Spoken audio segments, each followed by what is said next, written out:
एक पत्र आया है, देखिए। मेरा नाम श्रीमती चंद्रकला प्रकाश चंद जी छाजेड़, मैं मनमाड़ की रहने वाली हूँ। कहीं बैठी हो तो हाथ हिला सकती हैं। मनवाड़ की है, कहीं बैठी हैं? अच्छा, उधर हैं क्या?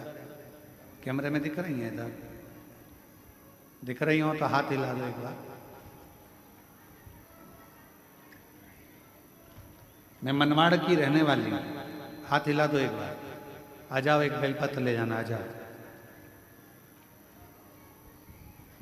मैं बाबा के चरणों को प्रणाम करने आई हूं। मेरे आवाज 2 सालों से चली गई थी। 2 साल से मैं बोल नहीं सकती थी, निपट गूंगी हो गई थी, आवाज चली गई थी। मैं आपको नहीं जानती, आपको नहीं पहचानती। किसी के कहने पर किसी ने कहा कि पंडाल में बैठकर कथा को सुनो। अगर बाबा कृपा कर दे और वहां की मिट्टी मिल जाए तो उसको कंठ पर लगा लेना, शिव जी को जल चढ़ाना, बेलपत्र चढ़ाना, वो पाना। बाबा से विनय करती, पर आवाज मेरी आई नहीं। ऐसा करते करते समय निकल गया। फिर किसी ने कहा बेजापुर में कथा हो रही है। कब थी बेजापुर में कथा? जम के तो बोलो। अभी कितने दिन हुए बेजापुर की कथा? लगभग 4-5 दिन ही बेजापुर की कथा को अभी हुए होंगे।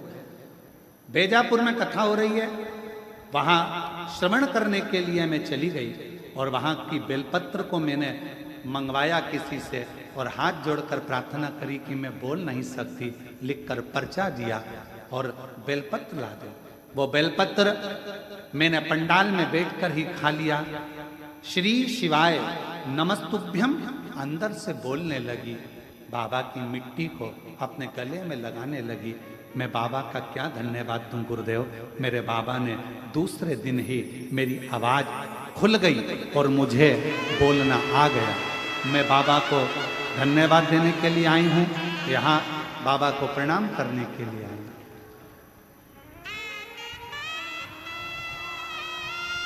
शिव को नमन करना और तेरे लिए बाबा, तेरे लिए मैंने लाखों के बोल से ओ आप शिव को कितना मान रहे हो? 3 कदम दूर मुक्ति है।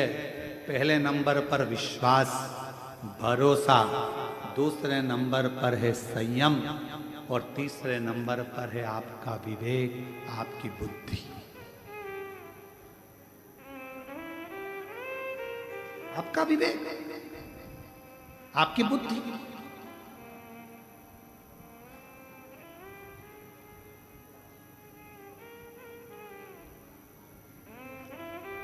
यहां दिल्ली वाले वकील साहब बैठे हैं, राठौर साहब। कहाँ बैठे? हाँ, प्रणाम। ये दिल्ली से राठौर साहब जब भी कुबेरेश्वर बाबा के धाम पर आते हैं और कभी मिलते हैं तो इनसे हम एक बात जरूर पूछते हैं कि यहाँ कुछ आपको दिख रहा हो, कोई नजर आ रहा हो, कोई त्रुटि आदि, तो जरूर हमको बताइएगा। तो मैं राठौर साहब को धन्यवाद देता हूँ। वकील साहब, आपको दिल्ली के आप रहने वाले हैं। ये हमेशा एक ही बात कहते हैं, गुरुजी हम कुबेरेश्वर बाबा के धाम पर बुराई देखने के लिए नहीं, हम कुबेरेश्वर बाबा के धाम पर अच्छाई देखने के लिए। मैं प्रणाम करता हूँ आपकी वाणी को, आपके विवेक को, आपकी बुद्धि को।